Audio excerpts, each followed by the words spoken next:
Eh, nagluluto na ako ng pagkain ng aking aso. Nagpapakulo na po ako. Pinakukulo ko po atay at balon-balunan ng manok. Bumili po ako ngayong umaga, halagang 100 piso. 100 pesos. Pakulo na walang asin, sa kanila lang yon. No? Yan.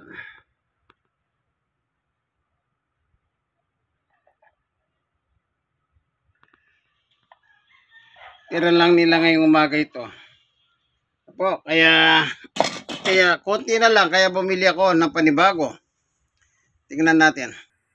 Ayan.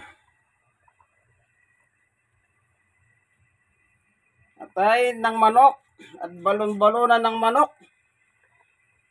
Yan po ang aking pinakakain sa aking alagang aso na si Summer at Winter. Kailangan po ang alagaan nyong aso, alagaan ninyo ng gusto. Kasi po yung aso, kahit saktan mo yung aso, kumukulo na. Kahit saktan mo yung aso, pag iniwanan mo, at kapag babalik ka, sasalubungin kanyang masaya. Ganon ang nature ng aso. Sasalubungin kang masaya. Hindi ka sasalubungin galit siya. Kaya kailangan alagaan nyo siya gusto.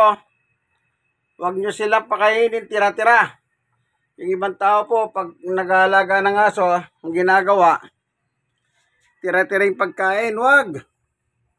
Aso nyo yan, alagaan nyo yan. Pagkatas, ang gagawin nyo, ano? Tira. Huwag naman. Ayan o, kumukulo na. Ano?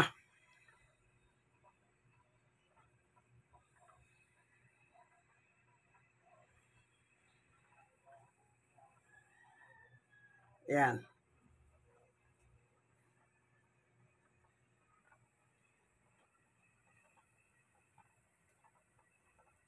Ayan. Kailangan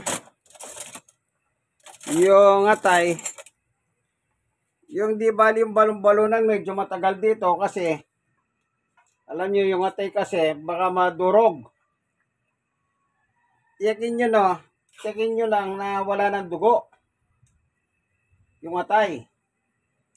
Di bali medyo matagal yung balon-balunan kasi nga po anong nangyayari niyan?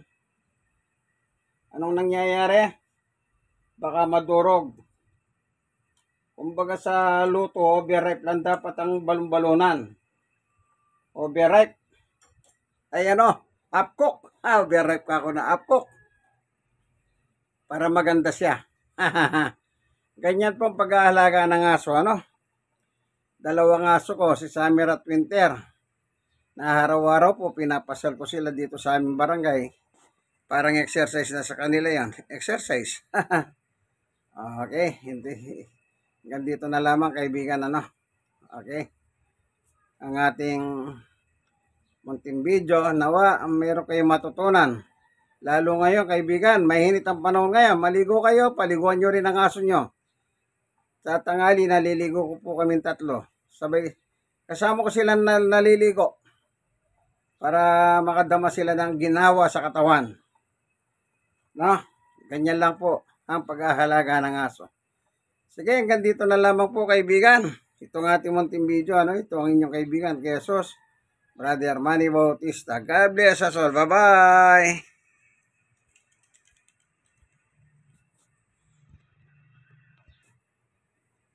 Yan, kulong-kulo. Tingnan nyo kung medyo okay na. Alisin nyo na yung atay, ano? Medyo kahit maiwan na muna yung balon-balonan kasi matigas yun. Yan. Titignan nyo lang kung may dugo pa. Madali nyo mga pag natusok nyo may dumugo. Yan. Huwag nyo munang ano yun, ha. Kasi nangyayari po. Pag inahon ko sila may dugo pa tumutulo. Kaya ganun ang ginagawa ko. Natututo ako sa kanila eh. Tuturo kanila. Ayan ano, sana meron po kayong natutunan ano sa pag-aalaga ng mga aso. Ito pong alaga ko, dalawa, Shih Tzu sila. Magkaiba silang lahi. Pareho Shih Tzu. At ang edad, magkaiba rin. Yung isa, 8 buwan. Yung isa, 3 taon.